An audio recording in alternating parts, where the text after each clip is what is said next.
Okay. Good evening, welcome. We are the Newmarket School Board. This is the 5th day of January, 2017. It is just 3 minutes after 7.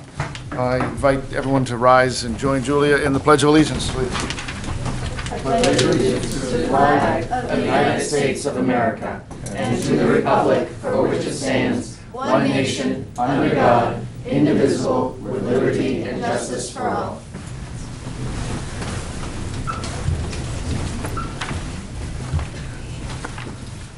And welcome everybody here tonight and wish everyone a Happy New Year. That's the first time I've actually said 2017 with a date. I have, of course, written it 2016 and had to cross it out several times in the last couple of days, but that's the first time I've heard it out loud. We'll move right into public comment and invite anyone that has public comment to come to the microphone. Oh, the crowd. Crowd. No one emerges from the crowd. That's outstanding. We'll keep going tonight. Thank you very much. And turn it right over to Julie and ask her for the report from the schools. All right, so there's not going to be any school on the 16th for Martin Luther King Jr. Day. Sports-wise, boys basketball, the record is 5-0, and their next game is tomorrow. It's going to be home against Pittsfield. The girls' record is 5-1, and their next game is tomorrow against Pittsfield as well. It's also home. Indoor track, their next meet is Saturday at 4 o'clock at UNH, so it's really close by, so everyone should go support them. Hockey's record is 0-1. That's not right, but their next game is Saturday, though, against Merrimack. The high school math team is going to be hosting the next math meet at the school on the 12th. Midterms are going to be from the 17th through the 20th. And the makeup test day is going to be the 23rd. Project graduation has bingo on Saturday. And for the elementary school, there's going to be the 3rd grade immigration simulation on the 25th. Excellent. What is the 3rd grade? So you get like a passport, and it's like back when immigrants were coming into America and everything was just starting off. And you have a list of symptoms or like traits about you, and you have to try and get into America. Through Ellis Island. Through Ellis Island, yeah. For the third grade. They're properly dressed for the countries that they're coming. Yeah, they have their names. I think we could have some third graders maybe come and tell you Yeah. about that at a future meeting in February. Since we've already had a former 3rd grader who obviously lived through it, tell us about it. They've all done it. It took me like 5 turns to get in. So it's realistic. That's my toughest volunteer assignment ever, having to be the nurse at the reject health situation. There were tears. Yeah. It was very rough. I let a couple people in to let it slide a little bit. That's great. Okay. Any other questions for Julia? I'll let the superintendent then walk through, and we'll look back at the calendar when she's done and see if there's anything else we want to add. Okay.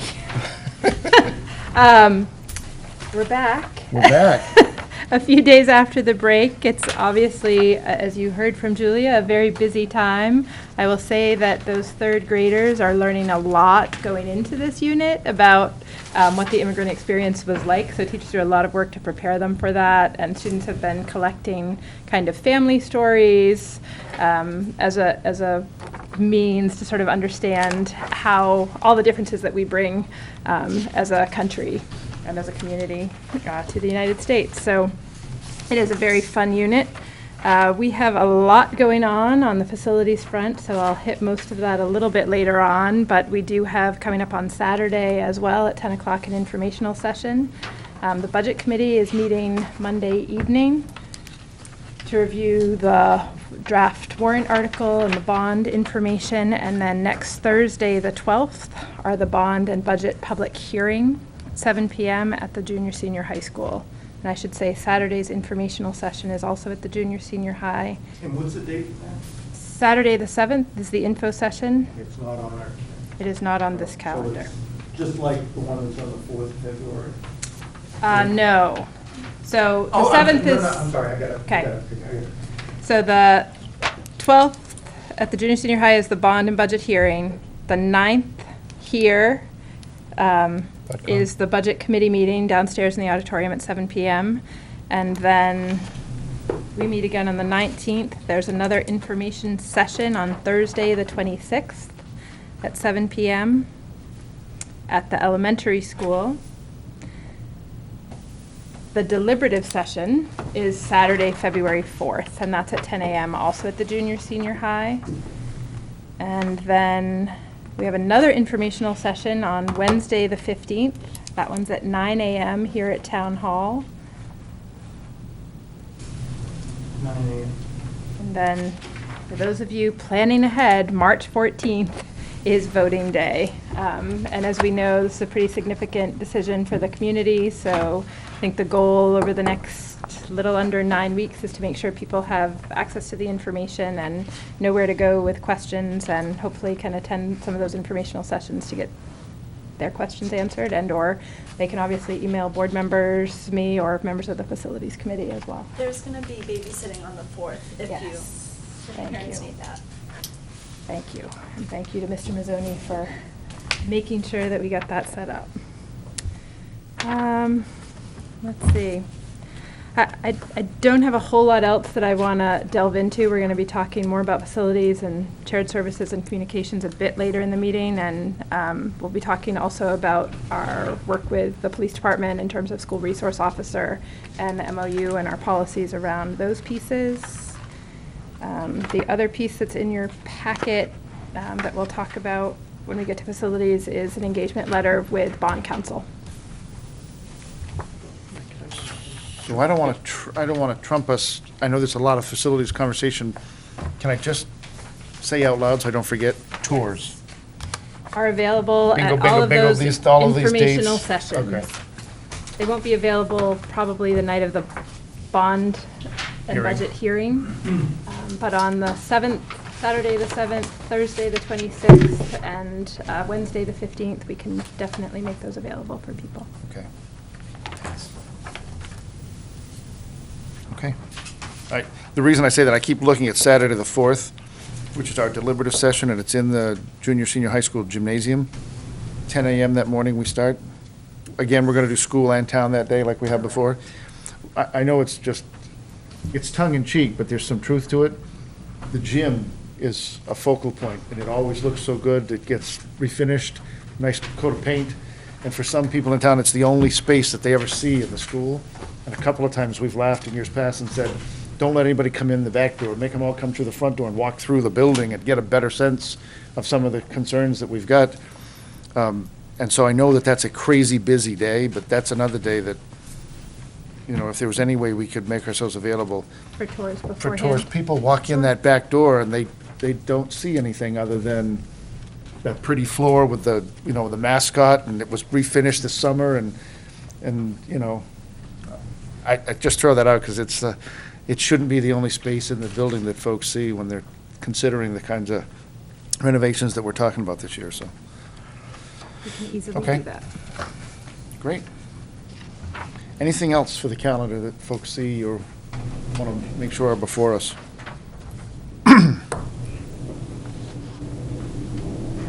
Okay. Moving forward then, we have a donation that we, by policy, need to consider and accept. We're happy to do that, always.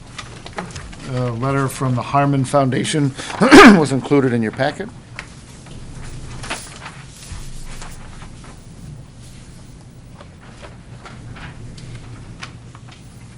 Do you have anything to add? I certainly can. Please. Those funds are typically used to support cultural field trips for our English language learners. So I know there was a trip to Boston, for example, last year, sort of understanding New England culture and heritage and visiting historic sites. There are also, part of those funds are set aside for scholarship for students who receive English language learner services during their time at junior, senior high.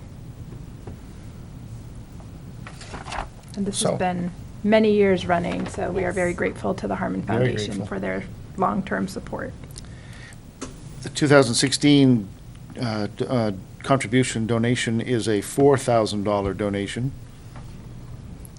According to policy, I'd seek a motion from the board to accept the donation of $4,000 from the Harmon Foundation. So moved. Second. Any discussion? On a motion from Mr. Zink, a second from Ms. McKinney, all those in favor of accepting the donation from the Harmon Foundation, please signify by saying aye. Aye. Any opposition? We're unanimous. I realized that I forgot to note that our minutes taker is Looked not over. here. She is still waiting. Okay. But she decided that it was not the most comfortable way to spend her evenings for the next bit of time, so we probably will not see her for a bit of time, but we certainly wish Jen well and look forward to her return. Good luck, Jen. Okay. Are you looking for action tonight on the calendar? I am not. Okay. Good. It continues to be before us, and does anyone have any comments or thoughts, anything to add to the conversation about the Newmarket School District calendar as proposed for 2017-18? Okay. So we Continue to expect to kick take that action around, and we'll take action? on that at the next meeting. Okay. The chief is with us tonight.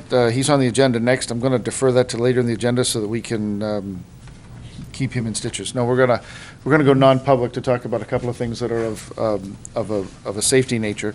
So we'll defer that conversation with him, and then we can have the public part of our conversation, and then close our meeting and move into non-public. So our continuing items, both for public comment and to make sure that we keep ourselves updated, include first our shared services. Anything? So, yes, I know Mr. Zink attended the town council meeting a couple of weeks ago. I was there last night for the continued conversation around a facilities position. The town council voted to support moving forward with a facilities position. They had some conversation around whether or not it should be its own department. Ultimately, they did choose to make it its own department. They are working on revisions to the job description, and I expect that we will see those potentially for our next meeting. They are hoping to move the draft job description onto their agenda for a first read at the next meeting. So we will have those updates, and then hopefully we'll be able to also adopt the job description and then look at another memorandum of understanding similar to what we looked at with the business administrator. So we're hopeful that this process can be sort of nailed down, and we'll be ready to hire in the next few months. Excellent. I had a question. I watched last night's meeting, and it was, for those that didn't see it, it's got the OMR report, which looks at the town as a whole and additional facilities. And one of the questions that came up was relative to savings. And perhaps my misunderstanding, but it was my understanding that by putting the finance departments together, that there would be some savings in the amount of monies we spent on software. Because I think as we're right now, payroll is running on a different software between the town and the school. And the indication was it would not be any savings. Am I correct, or? It depends on which software package or packages are ultimately adopted. There are very few that work across both town and school, and sometimes the compromises for one may not be equivalent to that of the other. We certainly did discuss that. I think there are opportunities sometimes to streamline services. The challenge that you always face with software is that it's constantly updated. The town is in a position where its software, the support for that software that they're using is no longer available. The school department's software and their different accounts payable systems, ultimately there are different sets of books, right, no matter what. So there's some software that has the potential to be used, whether or not the trade-offs in that software are worth it, or whether you have one sort of master license, like a parent company potentially that has two different software packages that run beneath it. I would say not all of that has been explored. I would say I've certainly seen situations where you can adopt one package and that can operate relatively smoothly across town and school, but it may depend on what particular features both parties are looking for. And we are not at that stage yet. And again, I don't want to get in the weeds on this, but Sure. it was my assumption that the general ledger, for example, accounts payable, accounts receivables, payroll, could be, we don't need two separate payroll systems, two separate receivables. And is that correct? Or? Yes and no. The reporting structures are a little bit different for school and municipality, and so, again, I'll tell you you- can articulate that as well as I can. What I would say is, There are no perfect packages. GL, AP, payroll, they are what they are. We're all in the same tax structure, we're all in the same retirement system, et cetera.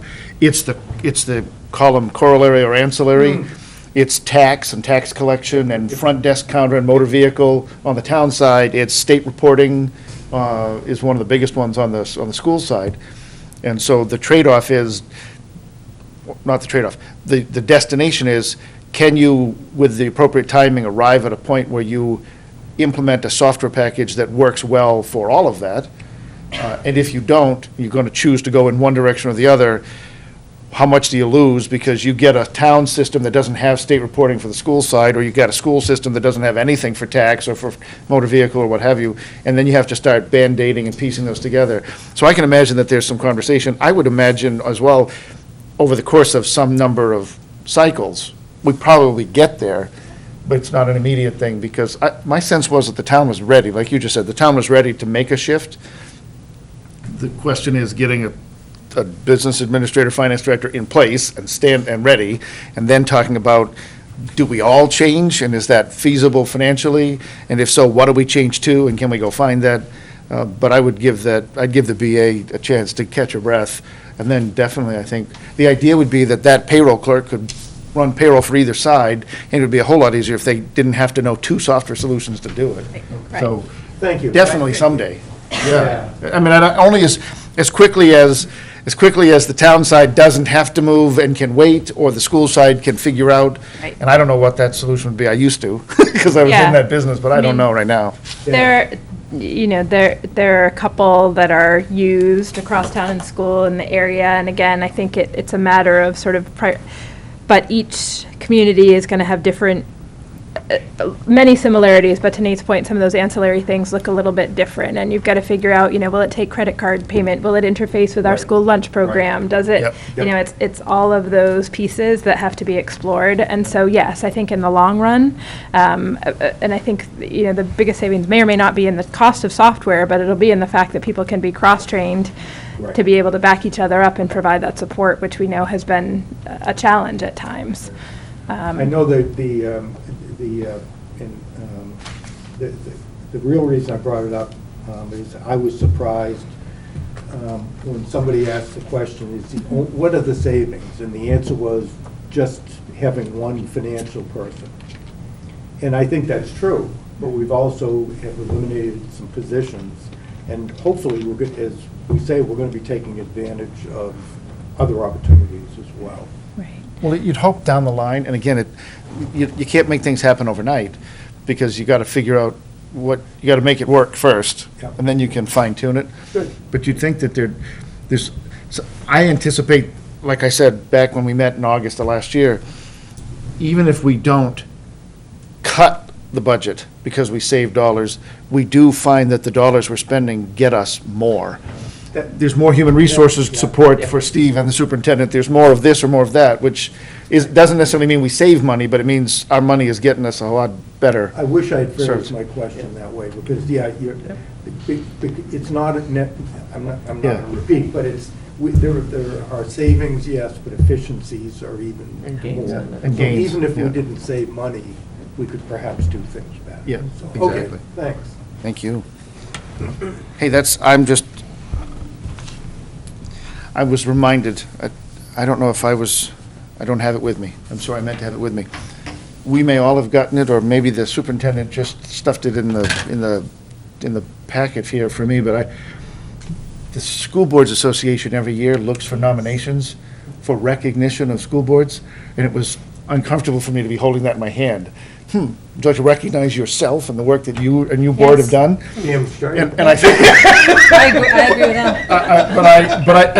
and it's funny, because I've been reading through that, and I thought, the work that has been done in moving that conversation forward is something that I think we as a community want to have echoed and the bells rung around Yeah. the state about, here's something that you can do.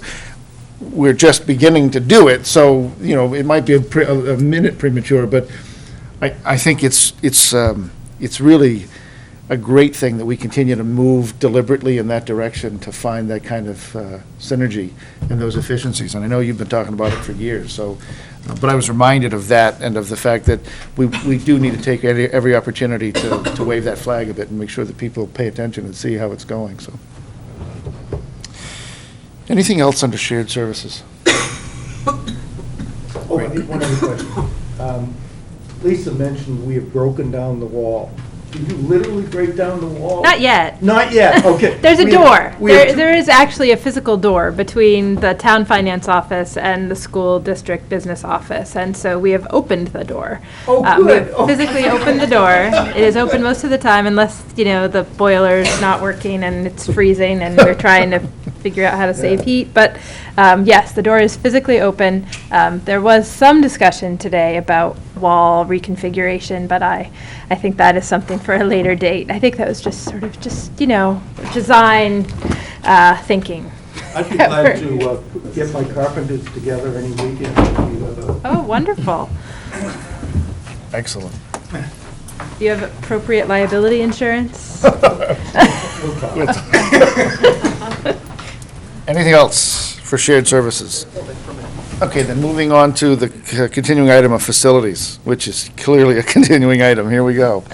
So I would say we might want to start with the engagement letter from Divine Millimet. Divine Millimet is Great. the proposed bond counsel. From my conversations with folks around, their fees seem to be in line with the scale of the project that we're proposing.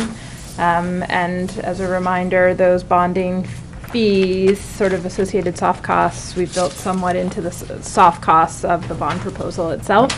But there is a price that you pay for working with legal counsel to make sure that you have all the documents in place and everything appropriately completed in order to issue your bonds. They are David Barnes is, and we met with him for his consult earlier. David and his team at Divine Millimet, they are the recognized bond counsel, and so I encourage us to go ahead and engage them.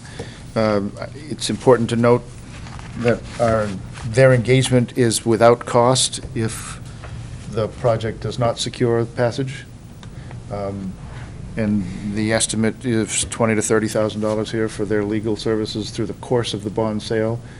They're a resource beyond the bond sale, no matter what we do or how we go about doing it. And really, nobody buys in the municipal bond space without the seal of approval that you get from bond counsel. So if it weren't this one, we'd go find somebody else, or we would have to, so. In fact, you can't from the New Right. Hampshire Correct. Bond Bank because they have only so many qualified counsel to give, opinions. That can give those opinions, Yeah. right? So this would, I was wondering about this. So if we decide to go out on our own, it's still the same fee? It's probably a greater fee, Yeah, I actually, would think. because you're paying to get the bond rating in place in addition. And so our exploration of that is that fee is costlier, in addition to the bond issuance fees, which, for example, we'll pay on top of bond counsel fees, you pay to the bond bank a fee for the bond being issued. So we would pay both of those as well, but a greater fee to have the bond rating itself completed. But if we were to use him to go through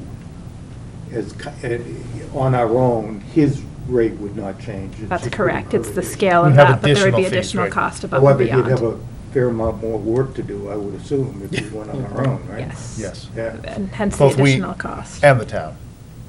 yeah. Right. Because if we go our own, it's really, Yeah, yeah. the town's It's a lot got, of they got information to gathering. weigh in too, Yeah, so. yeah, okay. So the board is looking at a 3-page engagement letter from Divine Millimet, already signed by Renell, who's a part of David's team.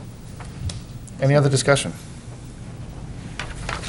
then we'll appreciate a vote of the board or a motion of the board to accept and approve this engagement so that the superintendent or I can Yeah, I think authorizing the chair. authorize to it. Okay. sign. So a motion of acceptance authorizing the chair to sign this engagement letter. So moved.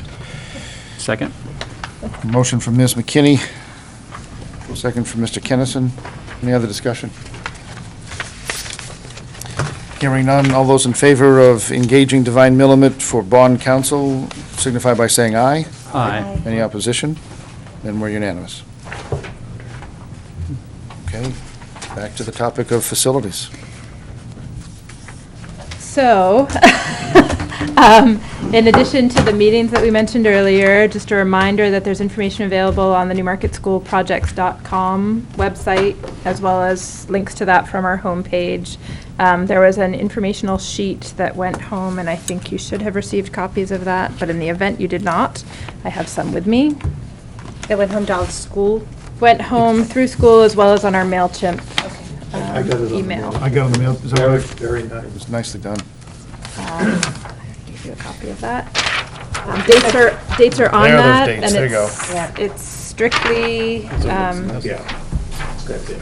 informational. We anticipate having a trifold brochure back from the architects towards the end of next week. And so the intent is that there would be a mailer, as we discussed at our communications workshop, sent home, or sent out to registered voters at that time. And then the end of, just before the vote, just a brief postcard mailer reminding people of where and when and how to vote. All right. And And do we have these available in the office, like the? there's some available in the office. It's available online as well. If you would like a digital copy, Maybe I'm happy in to the send one schools? to you. We have some copies available in the schools. I know I attended the Elementary Parent Association meeting last night, provided copies there. I'll probably be at the basketball games tomorrow night if you'd like to pick up a copy from me there. Again, we just tried to provide some general information and give people links to where they can go for additional information and the upcoming meetings. So that's a kind of recap on where we are with those pieces. We're continuing to explore financing options as we discussed at the last meeting. No real change on the USDA piece, though, again, it's funded through a continuing resolution, and whether or not those funds will be there and available to us is still a question mark, but we're working through the pieces that they require at the moment. We've continued to have some conversation about pros and cons of a external bond rating and the timeline of that. We don't have a clear answer yet about what the timeline of that might be. So, and we're continuing to hear that rates will likely be at 4.25% on a 30-year bond, the time of a June sale. So that's the update on that piece. It feels like we're a little bit in limbo. So relatedly, Meredith, I happened to be watching the meeting last night as well, the town council meeting, and Councilor Thompson, she brought up a fair question about, in not so many words, have we considered a 20-year versus a Yes. 30-year? For a 30-year, over the life of the bond, you pay back more interest, just like you would on a mortgage that's longer than a shorter mortgage. The positive aspect is you have a lower annual payment on a 30-year bond, which lowers the impact to taxpayers for this substantial project. That's one benefit. Another benefit that we're sort of fortunate with at this time is that money in the market is relatively cheap to borrow historically.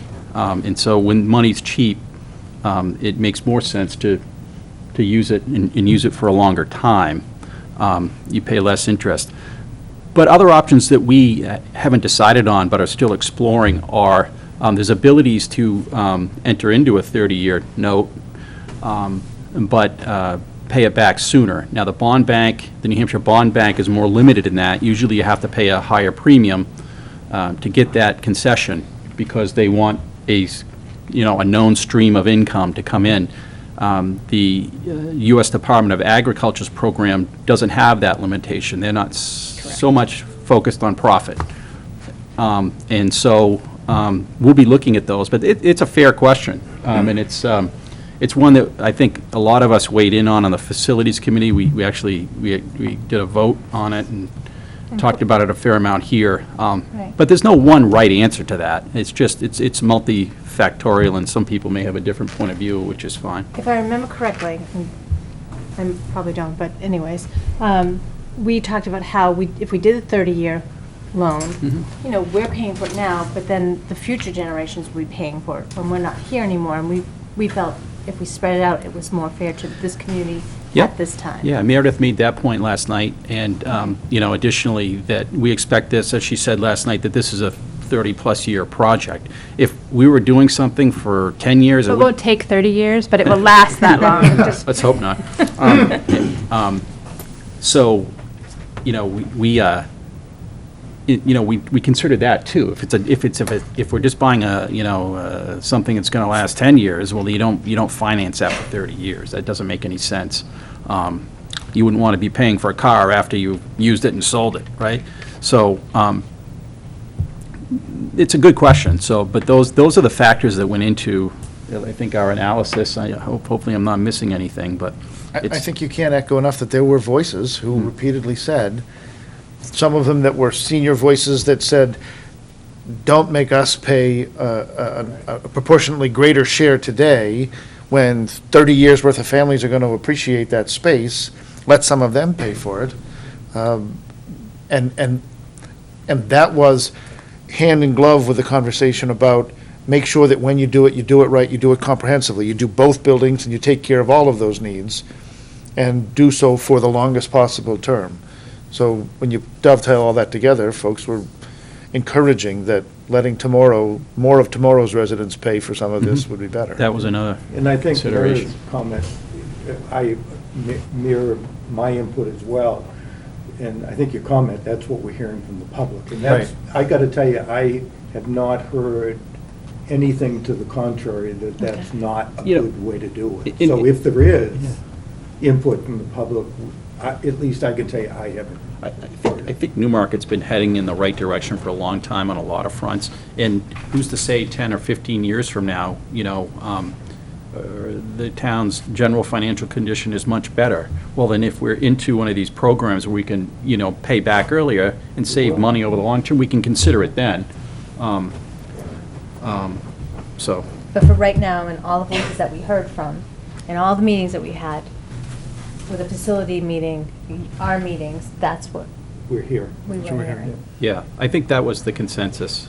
But again, there's no black and white answer to it. Yeah, and I didn't have the answer at my fingertips last night, but I was asked what the difference in tax Right. impact between a 20-year and a 30-year bond would be, and it's a $3.63 per year estimated tax impact over a 20-year bond versus a $3.15 impact per year over a 30-year bond. So Which translates, I think you mentioned, for it's about in the- $200. It's about $200 on a $250,000 home. Per year. Every year. Every year. Which isn't a lot unless you're on a fixed income. Right. But we have those in our community, so that's why you're hearing those voices, so. Yeah, and thank you for bringing that up, Mike. I had told the council that I would provide that feedback to the board, and I appreciate that. I want to, Al says it, and I think this is important, because I want to make sure that I pay respect to, you just said that's another $200, which isn't a lot, but for some, that's not the only $200 of impact we're talking about. That's an additional on top of the impact we're already measuring out Right. with the project in the first place. So, Water and sewer rates are hugely impacting folks right now. right now, We're doing well on taxes, but we recognize that it's not a limitless well for most of us, so, okay. The communication front has been squarely in the facilities corner right now. The main purpose in the next 9 weeks until the election is really getting the facts out to as many citizens of Newmarket as possible. Talk to your neighbors, talk to your friends. If you have questions, go on the website, ask us. One of the things that we're working on is really getting out into homes. And the plan is to reach out to various parts of the community to have meetings at homes where some combination of a school board member, a facilities committee member, and a member of the administration will be there to help go through the process. We're developing what we're calling a communication toolkit of sheets. And Meredith came up with a great idea to put it on a thumb drive so people can use it. There's going to be a video from Meredith introducing the program and what's going to be talked about at the meeting. She doesn't want to do it, but I'm Just making ignore her. that.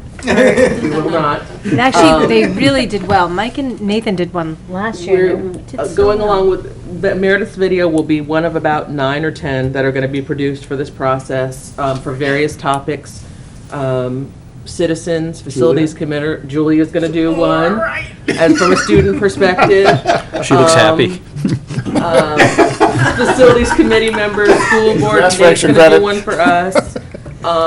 Various townspeople to talk about different parts of the process. The whole purpose of the communication efforts at this point is to get the facts out. The facts that are on this fact sheet that you can find on the website, the factual information.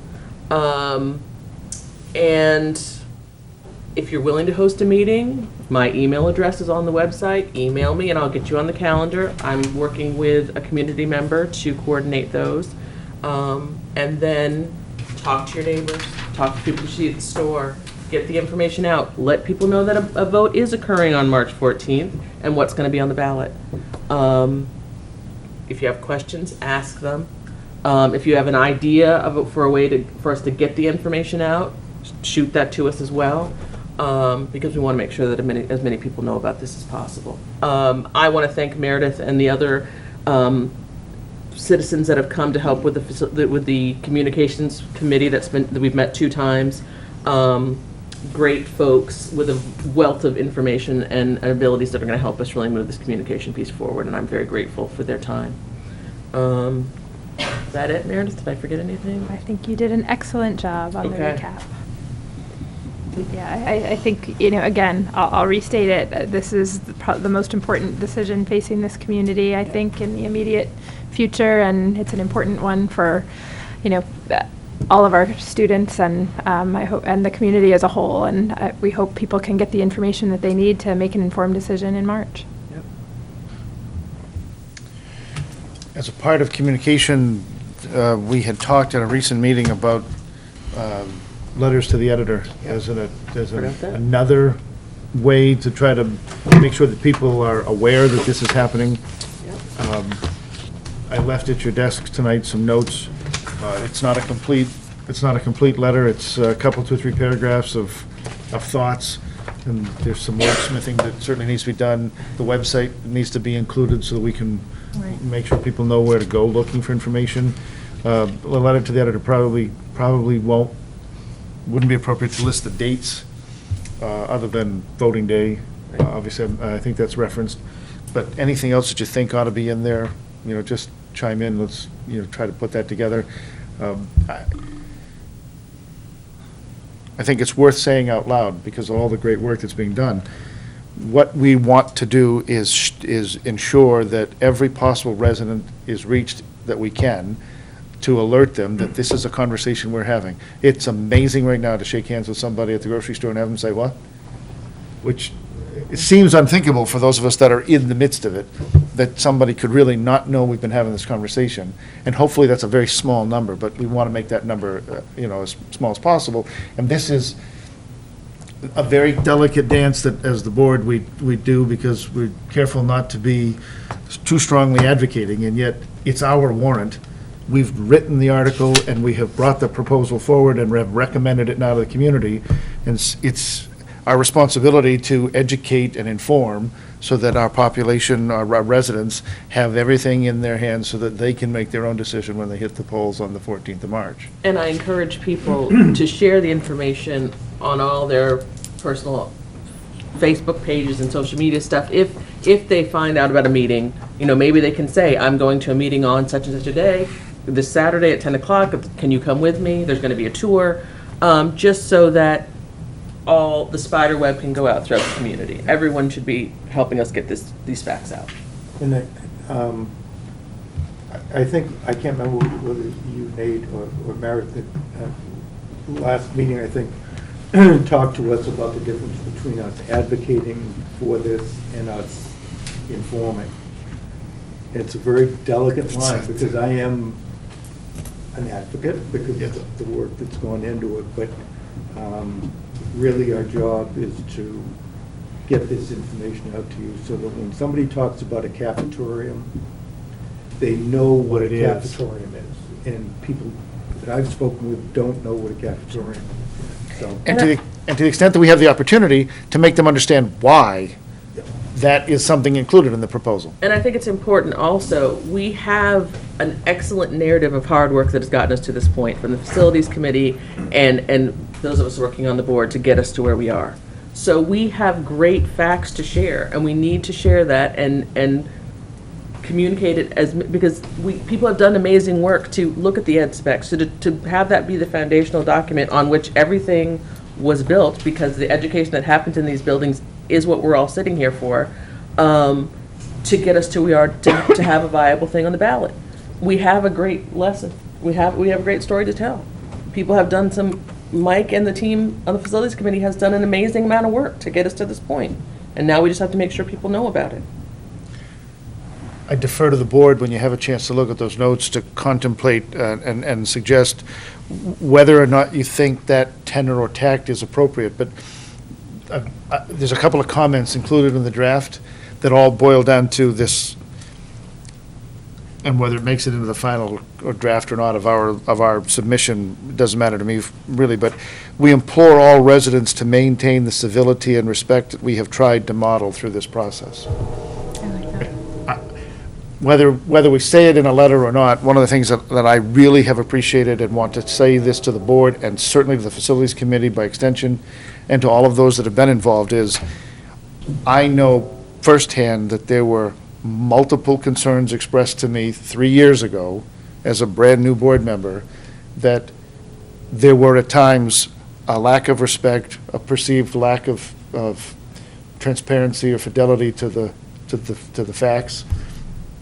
Right or wrong, true or not, that was a perception. And I think that what Kimberly was just speaking to really is a body of work and energy and effort that has been as transparent as we can make it, involving as many voices as possible, and creating multiple opportunities at every turn to try to involve the greatest number of our neighbors in a process that hopefully will continue to be very civil and respectful, so that there aren't some of the comments or feelings that came out of the last cycle, that this can be, about education and information.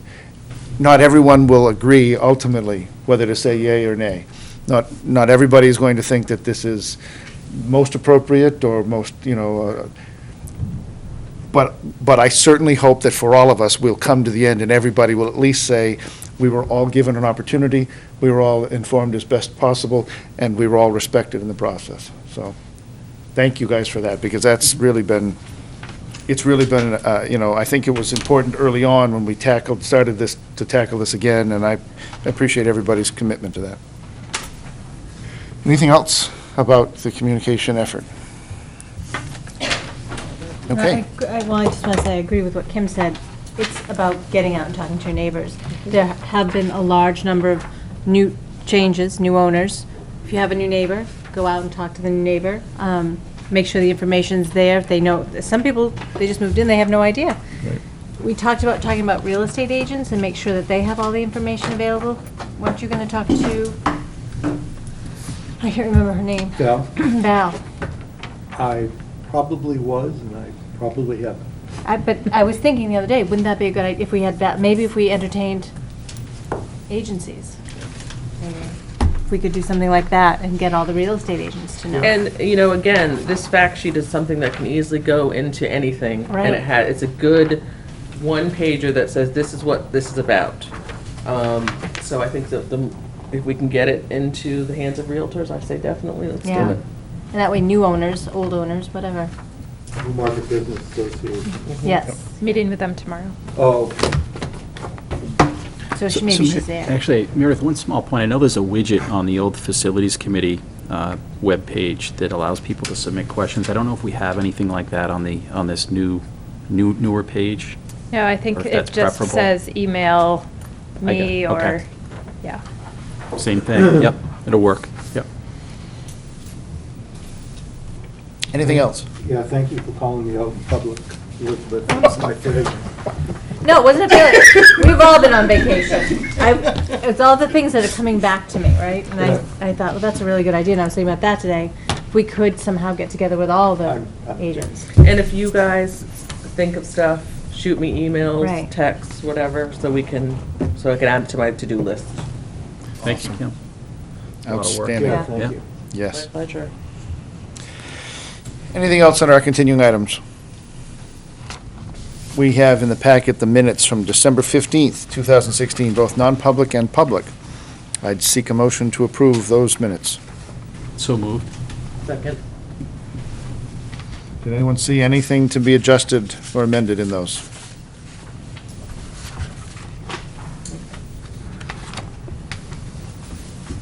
Hearing none, on a motion from Mr. Kennison, a second from Ms. Shelton, all those in favor of approving the minutes of December 15th, 2016 as presented, please signify by saying aye.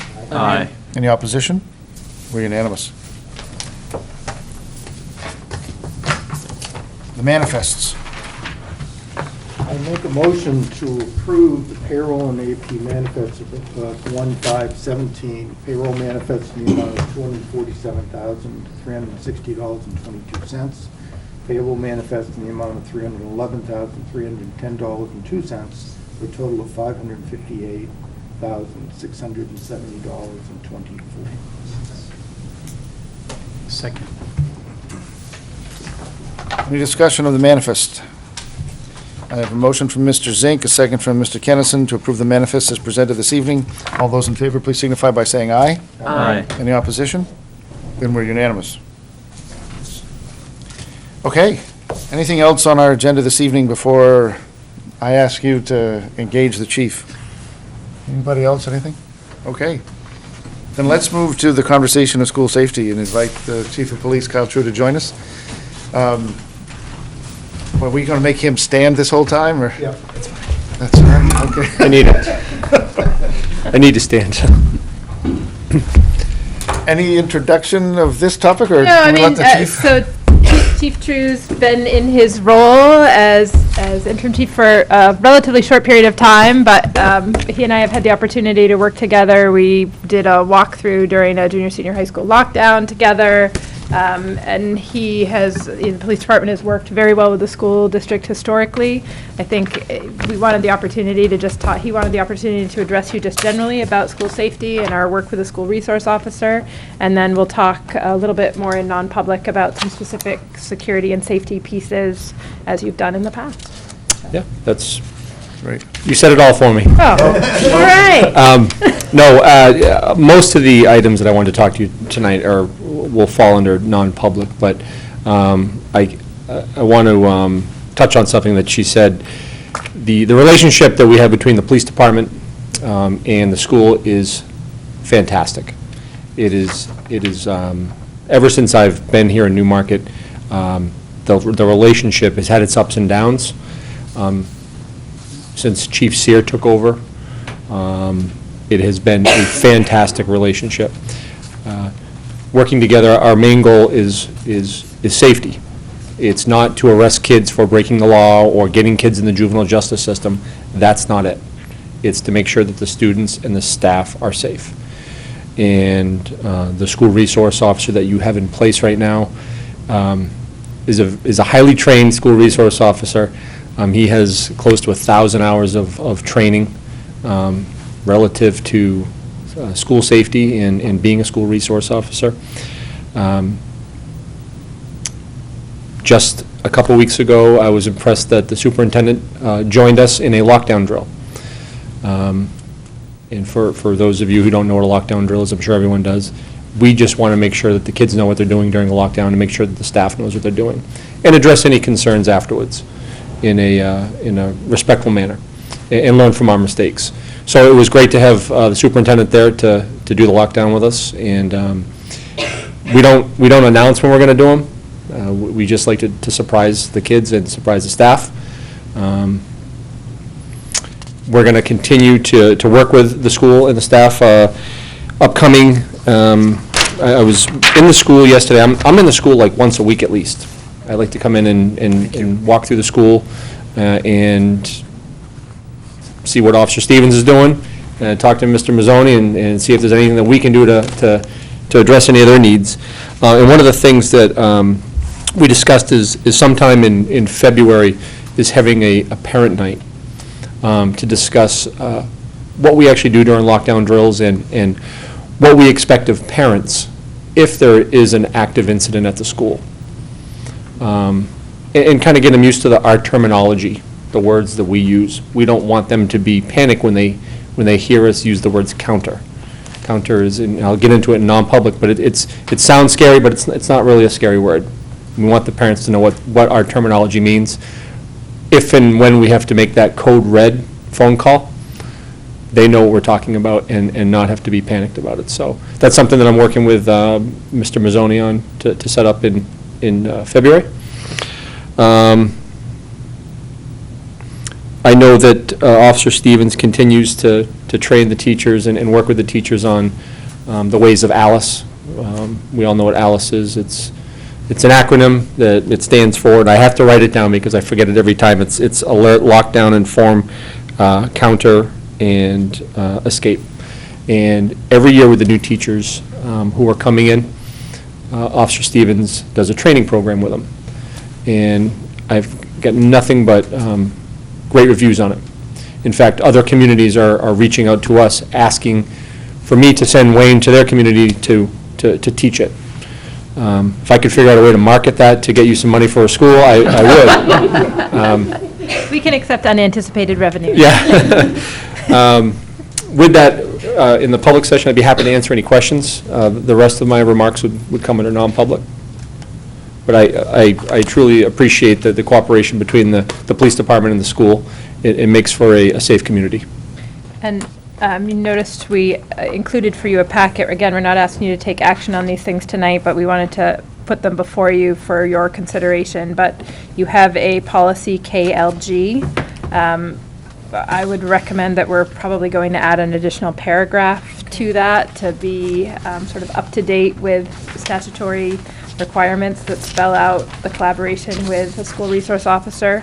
That said, we already have an existing memorandum of understanding regarding the school resource officer relationship with the school department, which again we'll ask you to review, and we will update that as well as an MOU with respect to the safe school zone requirements under the law. So again, we just want the board to review that, and I can't, state strongly enough that the relationship with the police department is not intended to be a punitive one. And I listened today, driving into NPR, was having a dialogue at the national level about sort of juvenile justice and criminalizing of juvenile behavior. And that is not the relationship that we have here in Newmarket. And, it's unfortunate that that happens in the world. And certainly there have been cases in other communities where we know that to be the case, but that's not the relationship that we have. It isn't the intent.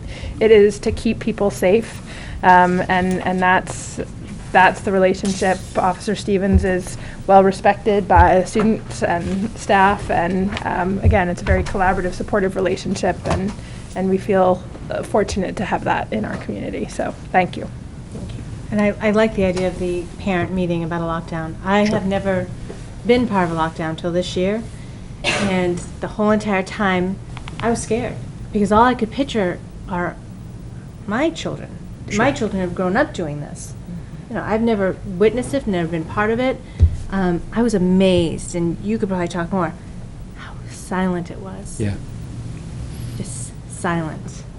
And the big school, and they're all quiet, and they all knew what to do. And I stood there like a deer in headlights. What do I do? Because I didn't have Wayne Stevens training me. And it was interesting. So I think it would be great for parents to hear. Because have you ever been part of one? A lockdown? You want an old story? Oh, yeah, maybe. No, forget it. You went to Concord, don't ask. I was in the neighboring community at that time, but I think we, again, to that point, we take for granted that everybody knows how to behave in those emergency situations. And while we in schools have been doing these trainings for years, there were situations back in the 80s in Concord, and not to age anyone here at the table, but But from the days of Columbine, and even really before that, we were doing school safety drills in schools in the, mid-90s. That was just part of the work. And, fire drills have been part of the core of our work, but that has evolved. People remember sort of, air raid drills, right? The duck cover and hold kinds of things that were happening. We're in a state that's, pretty close to a fault line. So earthquake drills are part of what we do. I mean, that's all part of the work we do because our number one responsibility in schools is to keep kids safe. And so this is a part of that work. And while in schools, I think we know what to do in most situations and have a good handle on that, we don't do a great job typically of communicating to families and the community about what we need from them in an emergency situation, because if a unfortunate situation does occur, it really is going to require a lot of patience and restraint on the part of parents. You're not going to be able to get on scene quickly and pull your child out. It just doesn't work that way. There's a lot happening, and the number one thing that we want to have happen is for the police to be able, and or fire or emergency service providers to be able to respond and take appropriate action. And then we'll be communicating to families about how they can access their children and where it's safe to do that. And if the parents But it know is- they're safe in that building and they know that we have teachers and administration that have all the training, I think. It doesn't alleviate that gut reaction as a parent, and it won't ever do that. But to know this is what's expected and this is how it's going to play out, at least helps you in that moment to react appropriately and calmly. And I think we have a unique story to tell with the very positive relationship that we have between the schools and the police. I think that's something that parents need to understand as well. The amount of training that Officer Stevens has is amazing. It is, yeah. And people need to know that. Yep. And how he's putting those resources, not just here, but being requested across the country to be a resource for other places. It's true. We're lucky. Hey, then, Not to be negative, but I remember when I first started working with the town, the police department wasn't welcome to the school. Was not. Was not welcome to the school. Was asked to stay out. So it's gone from, yeah. It really pays dividends, the training that we do, because it is quiet, the kids are great, and the only voices you hear are when the little ones have to explain to the substitute teacher what it is we're going to do. Because the kids know, lock, stock, they've been doing it for years, they know exactly what comes. And sometimes the subs are a little spooked because they read their manual, but they didn't read it that closely. It's, training works, it's a great thing that we do. And we'll set up lockdown drills. Usually the only people that know about them are myself and the school resource officer and Mr. Mazzoni. And we'll try to throw a monkey wrench into it. Do you have a delivery truck coming today? The guy bringing the milk. We'll wait for him to get in the building, and then let's do it and see what happens with him. And so we try to come up with every different scenario we can, and different scenarios. And every time we do the lockdown drill, we always uncover, a door that doesn't lock properly, or a door that won't shut properly, or a student with special needs that may need some assistance during these drills. So we find things and we adapt and we make better plans. We're always trying to change the plans and become more proficient, so. Excellent leadership, I appreciate the help, this is outstanding. Let's, anything else in the room that ought to be shared before we move into non-public? The conversation of security is maybe? I Did we forget. not put that on your sheet? And forget- you don't have your red folder, do you? I don't have I don't know what it's, Apologize. that's okay, it's, I'm looking for a motion to go into non-public session under RSA 91A32, section security, there's a whole new, I don't have it. Pertaining to security, I think will cover it. pertaining to security is the one, there's a section that's specific to security and safety, so I seek that motion. So moved? Second. On a roll call vote, Mr. Zink. Aye. Ms. Shelton. Aye. Mr. Kennison. Aye. Ms. McKinney. Aye. Mr. Lundy's and I. We are into non-public. It's 8:02. before we do that, can we thank our audience? Yes, It's thank you. so great to have people out in the audience. Need us to sign something? They get signed ahead of They- time. Oh, they do. Advanced signing. They're veterans. Good night, folks, thank you. Copious notes. minutes. Thank you for coming. Just wanted to have a quick Kim? word. Sure. I've been in touch with Amy. Yes. It looks like the check isn't in the mail, but it's getting, close to getting a stamp on it. Got a meeting next week, right? Yeah, that's with, she said that she's reviewing regs, but basically I asked her, she said it has to be. Still live. Approval, and it has to be somebody else, and sometimes she has to approve it. So I think whatever it is, it's just gonna be for the, I think, minutes, so I think it'll be good for that. She said it'll be a few weeks. Nope, we're non-public. There's, Thank you. there's, You too, bye-bye. Hinsdale has an application in for 30 years.